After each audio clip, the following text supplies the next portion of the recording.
Hi guys and welcome back to my channel. My name's Jasia and today, that's so Jasia, it is story time with me. It's story time again. I've not done one of these in ages, so let's get started. This is the story about how I died. It sounds like the beginning of Tangled, doesn't it? When, what's he called? Eugene, you know, the guy, Flynn Rider. Oh, why am I talking about this? Anyway, it starts Tangled like that. This is the story of how I died. Yeah, that sounded a bit deep, didn't it? Well, yeah. So basically when I was about 16, yeah, I was 16, I had a back operation and that's what the story time is about. So let's get started. Basically, when I was younger, like 14-ish, I went to physio. I had a new physio who I'd never met before. She was lovely, really nice lady. And she noticed that I had a curve in my spine. She'd like sat me down on a bench and was looking at my back. So she was like, sit straight. Yep, okay. And she was like, that's not right. Have you ever been referred to like spinal clinic before? And I was like, no. Been referred to every other clinic, but not that. My stepdad was a bit concerned. He was a bit like, well, what's this woman talking about? Because when I was younger, I'm still a bit like it now, but first impressions were a big thing. And obviously this physio was like, you've got something wrong. And I'm like, I don't like you. Turns out, loved her. She was mint. And she's practically saved my life, bless her. Yeah, so she referred me to a spinal clinic just to make sure that everything was actually how it should be. Turns out it wasn't. I had x-rays and stuff like that, and my body was sort of like turning, like the spine was turning and going into a weird shape. Which I'd sort of known something wasn't quite right, because when I was younger, I used to say to my mum, I'm not fat, I'm big boned. And I used to like grab hold of my rib cage to show her that I could hold my rib cage. Yeah, and stop like starving me and making me go to the gym because I'm not fat. Yeah, bless her, making me go to the gym. Now I'd give anything to go to the gym, which is hilarious. But yeah, I always knew that something wasn't quite right. Went to the spinal clinic and it wasn't. And he'd basically said that I needed this operation. It was quite a big operation, but there's a massive waiting list. So I was like, yeah, cool, whatever. Finished like my GCSEs and things like that. Quite a lot happened around that time. That might be another story time. We'd gone to America on a family holiday, and just before we'd got a phone call saying, oh, you know, your date's going to be like December time or something like that. And we were like, yeah, that's fine, you know, thinking it's like, what, end of June, July time now. You know, I'd just finished school, so it must have been around that time. And we come back from the 2 weeks away, and there was a letter saying that there was a cancellation and my operation is in like a week and a half. I literally had a week and a half to like gear myself up for this operation. So I was like, shit. So I ended up going to like Skegness with my friends a couple of times. Went to Alton Towers about 3 times, something like that. And then, you know, like day trips out with all my friends and things, because I was convinced that I might not be able to do them things again, or maybe might struggle to do them things again. Because I weren't really sure what the outcome was going to be of this operation. I know that it was going to be like a long, you know, healing time and things like that.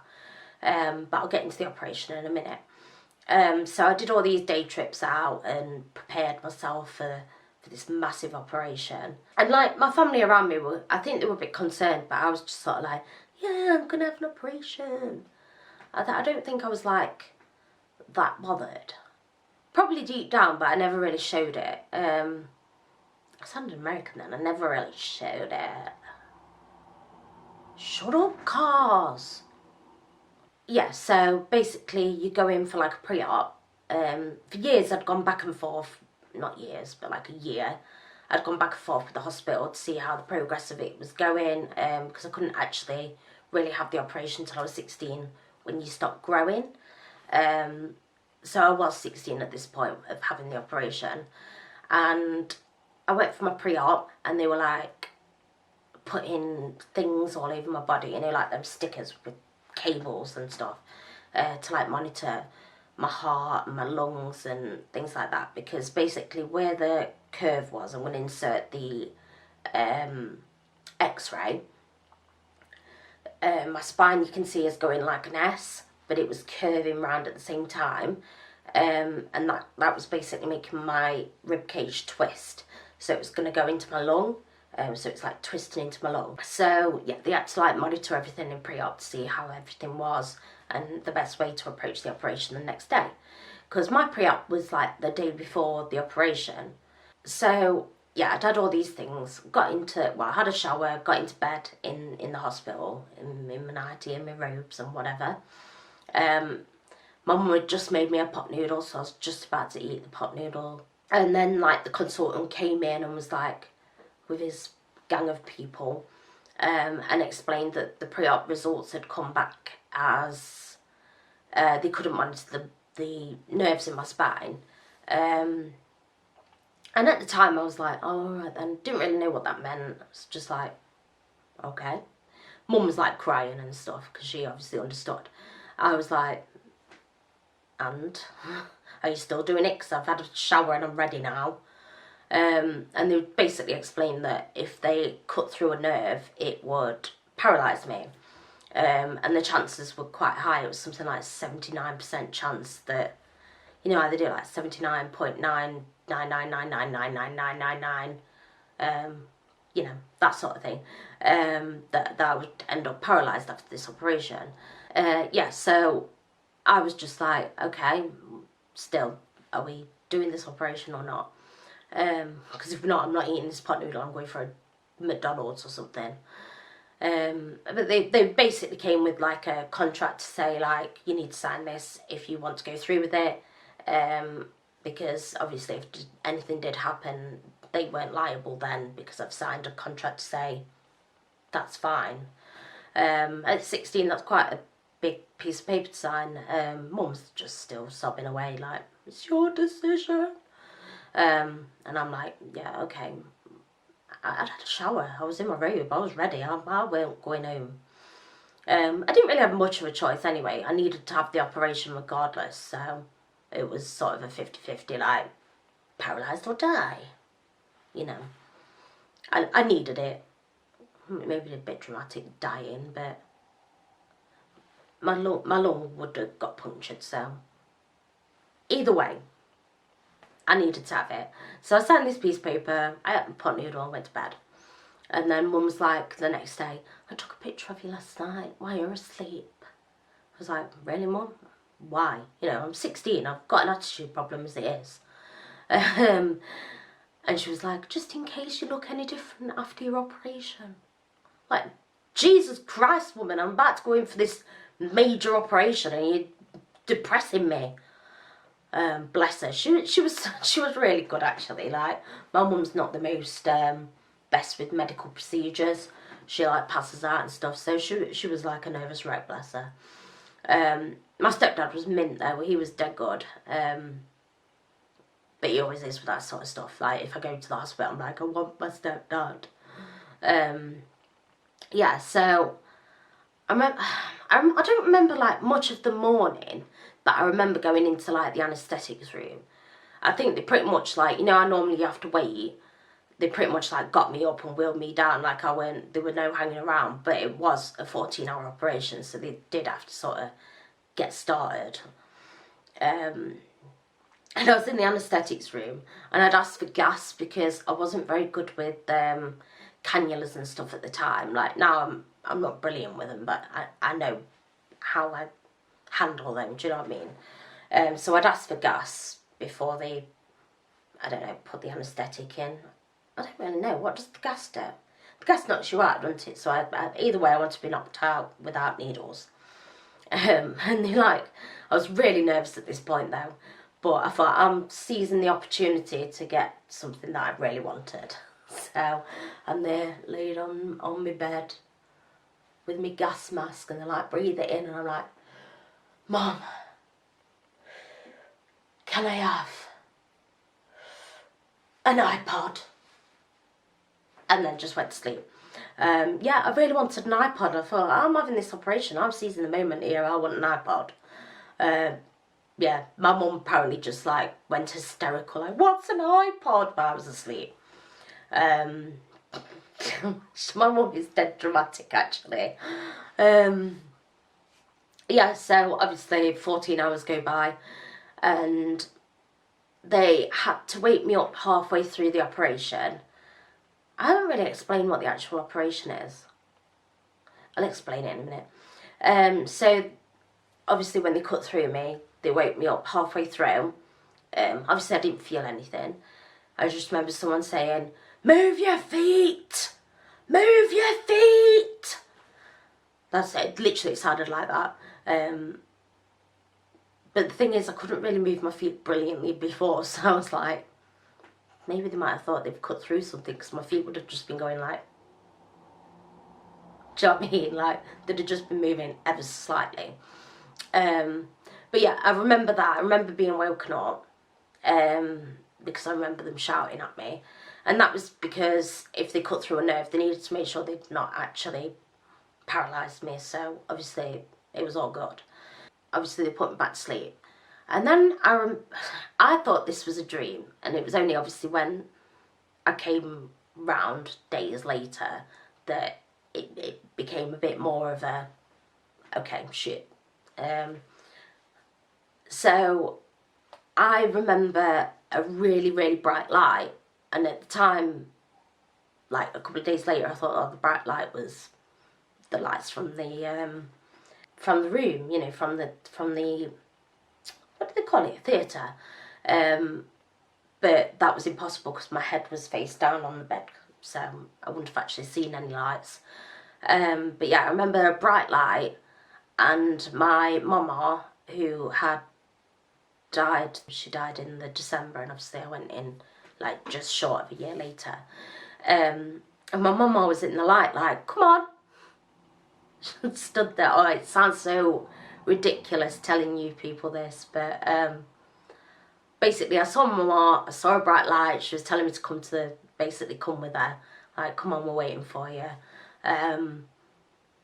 Obviously I didn't go to the bright light. Yeah, so that was what I thought was a dream. But basically when I came out of the operation, like, it all went well, like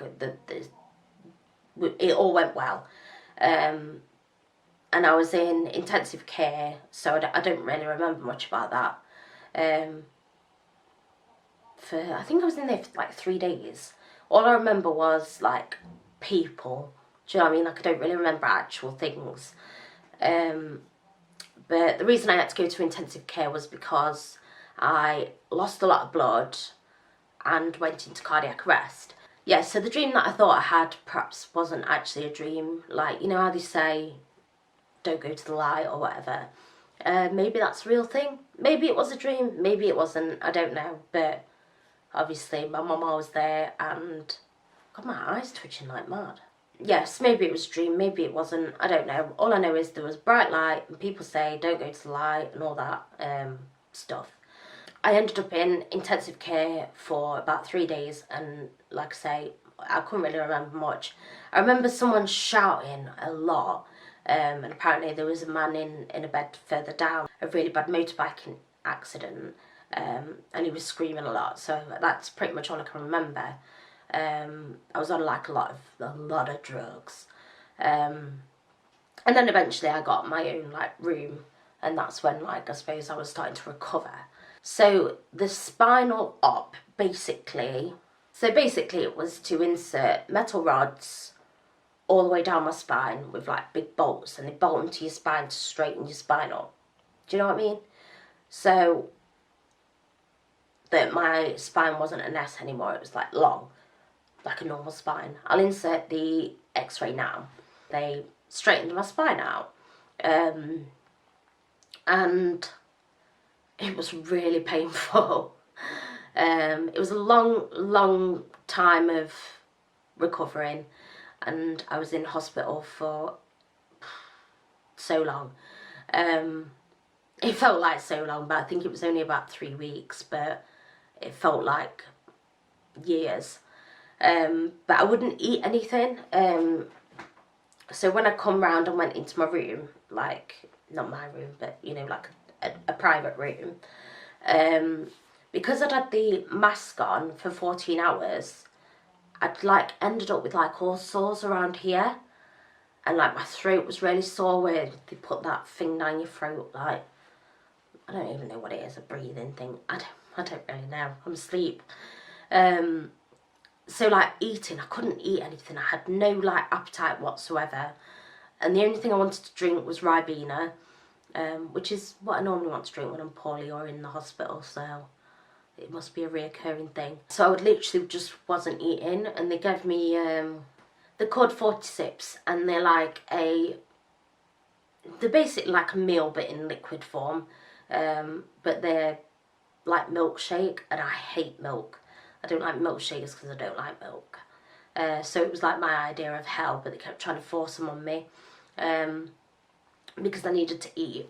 And then just one night, it was probably about, I don't know, 5 days after the operation. I'd not really eaten anything at this point. And I remember just we were watching like EastEnders or something. I turned to my mum and I was like, I could just eat a Chinese. Mum was like, you know, 8:30 at night or whatever, in the middle of Nottingham. She's like, okay, yeah, I'll go and get you one. I'll go and get you one. Bless her, she went all over Nottingham looking for a Chinese. Came back, I'd ordered, what did I have? Just like a chicken curry or something, you know, like Chinese curry. And some rice. And I literally had a mouthful and was like, oh, that was so nice. But I couldn't eat anymore. But Mum was just happy that I was eating something and had some sort of appetite, but I couldn't eat anymore.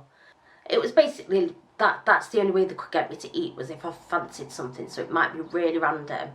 So, like, one day I'd said to my stepdad, like, oh, I really want a Sunday dinner, and he was like, oh, okay then. I said, yeah, but I don't. I just want Yorkshire puddings with gravy. So he came up to the hospital, bought me some Yorkshire puddings and gravy, and he ate that. And it was things like that, you know, the oddest meals that I wanted to eat, but it's because that's all I fancied. Food was a problem, but you know, I clearly got over it because I'm a big girl now. I look back now and I laugh because it was just funny, but at the time it was horrible. Like, because I'd been in bed for nearly 2 weeks, my hair was like up here. I literally looked like Amy Winehouse. Mum was concerned there was actually like a bird in there at some point. And I'd got like all these sores over my face, and I literally looked like death. And it took a lot of time to like get used to the fact that I'd got metalwork in my back, so I wouldn't dare move my head. So if I was talking to someone, I'd be like that. I'd like move my eyes, not my head. Do you know what I mean? Because I was convinced they were going to fall out if I moved my head. So I'd like talk and I'd be like sat bolt upright in bed, like. Do you know what I mean? It took a while to get out of that. Like, now I'm like, do you know what I mean? I can move my head.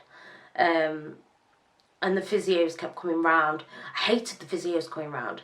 I'd only had the operation like 4 days, and they already try and get you out of bed. And I get it, like circulation and all that crap. But I'd literally got my back. My back was only just like sealed. Do you know what I mean? Like, it still got dressings all over it and everything. Like, I was convinced something bad was going to happen. And they were still trying to make me stand up and get on like a rotunda, which is like a thing that turns. It's like a thing that you stand on and they turn it so that you don't have to turn. And the idea was to try and get used to standing. But oh my Jesus God, it used to hurt. It was like someone had got a knife and teared it down my spine every time I moved. It was horrible. And I had to be turned every 2 hours. Was it every hour? I think it was every 2 hours. So I'd literally just get comfortable, and then they'd be like, yeah, coming to turn now, move over. And then I've got another hour of pain, and then I'd just get comfortable again and then turn again. Oh, it was just horrendous. Like now I'm used to it, but then it was like my back was really painful. And the dressings had to be changed every day, and then I got pseudomonas in one of them, which is like a fungal thing basically. Like, I don't really know. It's not great to have, so I had to have antibiotics for that and different dressings on. Like, oh, it was just a nightmare.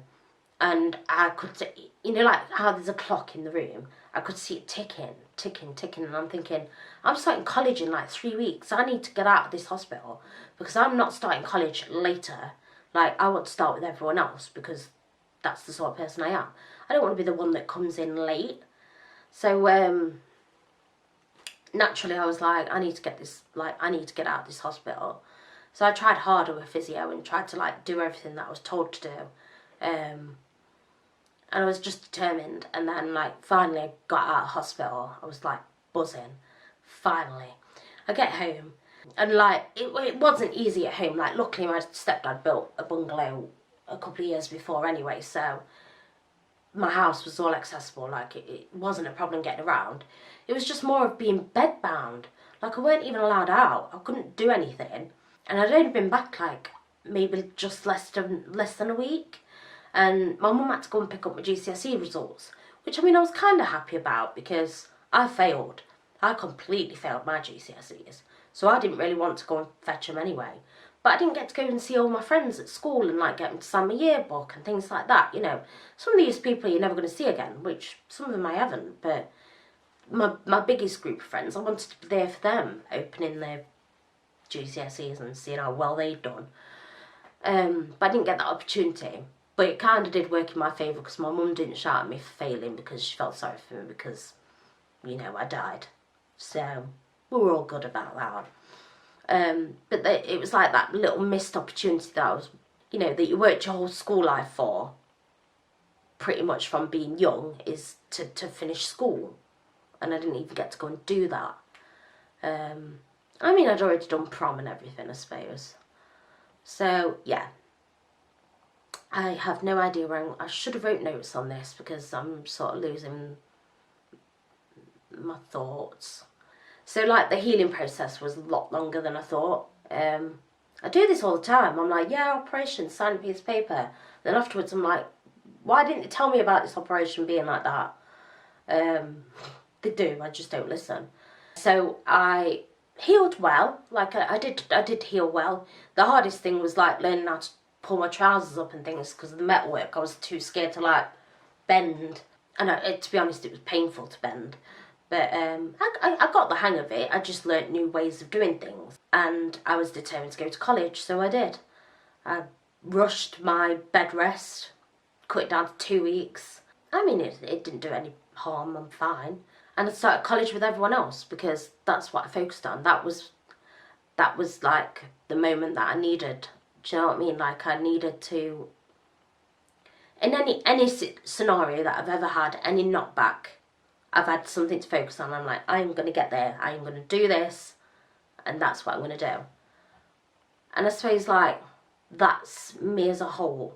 Sorry if I'm in, like, a different position. My camera's just cut out and I can't remember where I was in the room. I think it's about right here. I don't know where I got up to.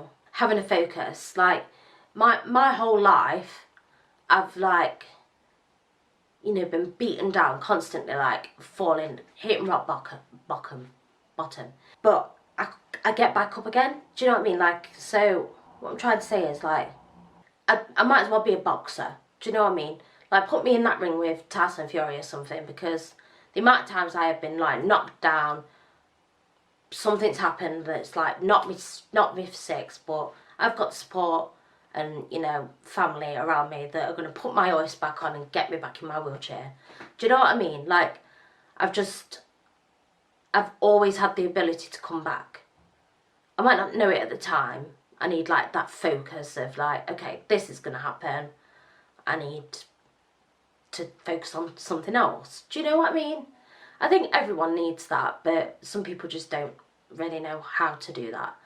I'm not really a self-pity, woe is me sort of person. I mean, don't get me wrong, we all have them days where it's like, why me, poor me. But I mean, they're few and far between now.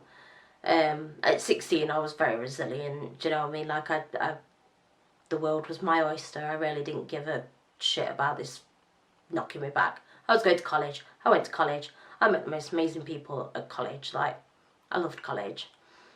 And I think if I didn't have college, then I would have had something else to, you know, focus on.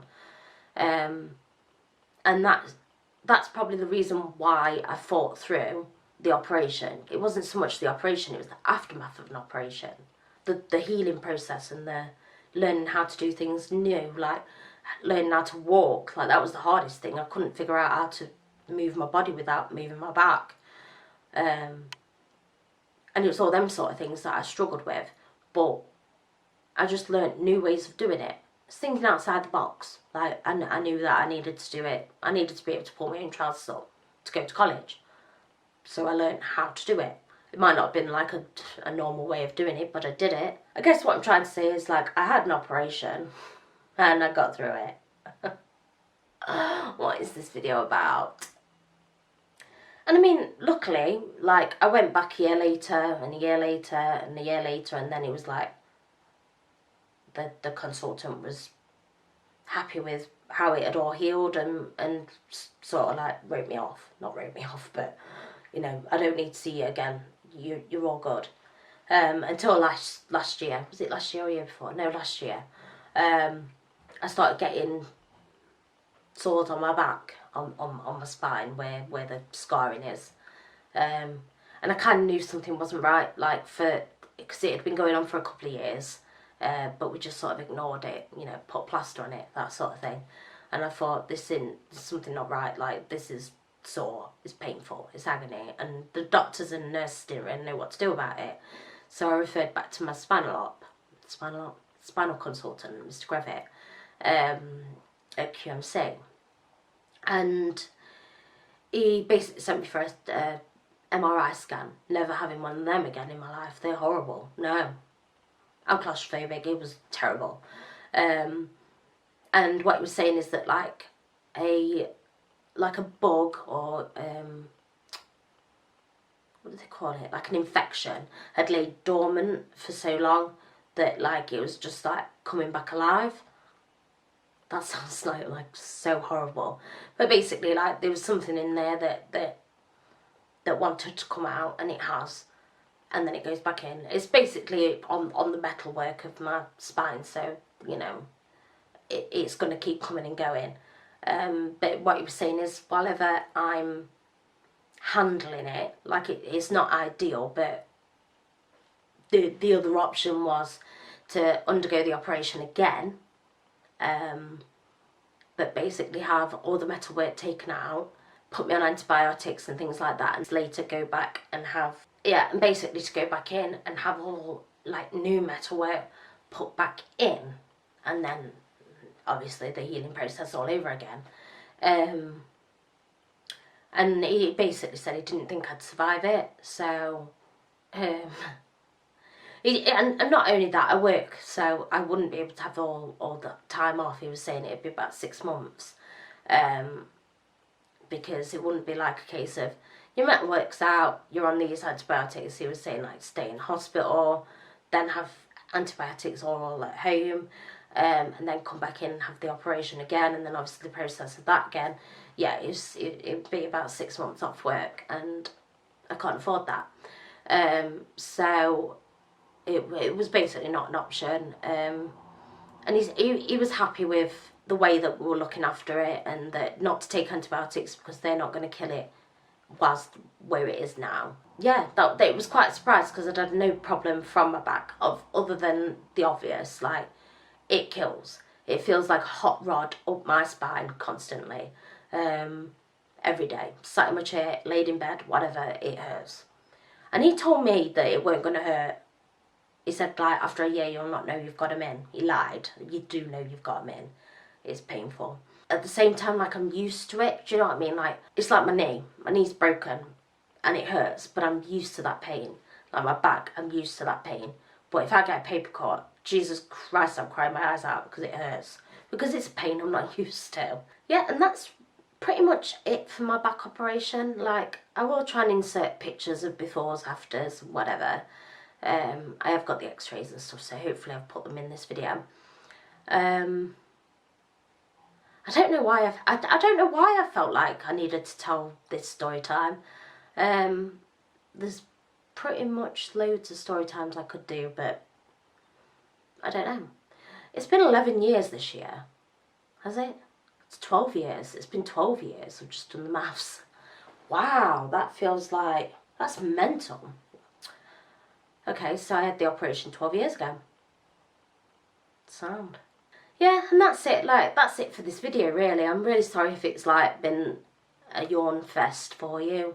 But I do hope you enjoyed it, and I hope it gave you a bit of insight to spinal fusions. My neighbour's probably looking at me now like, who are you talking to? I look crazy. And that's it for this video. If you did enjoy it, give it a thumbs up. Let me know in the comments below what operations and stuff you've had, or if you've experienced like spinal surgery or anything like that. Like, let's chat about it. Make sure you subscribe to my channel, because I love having you guys watch these videos, and I like when you all comment and things and message me on Instagram. That's fun. And yeah, I'll see you all in my next video. Bye!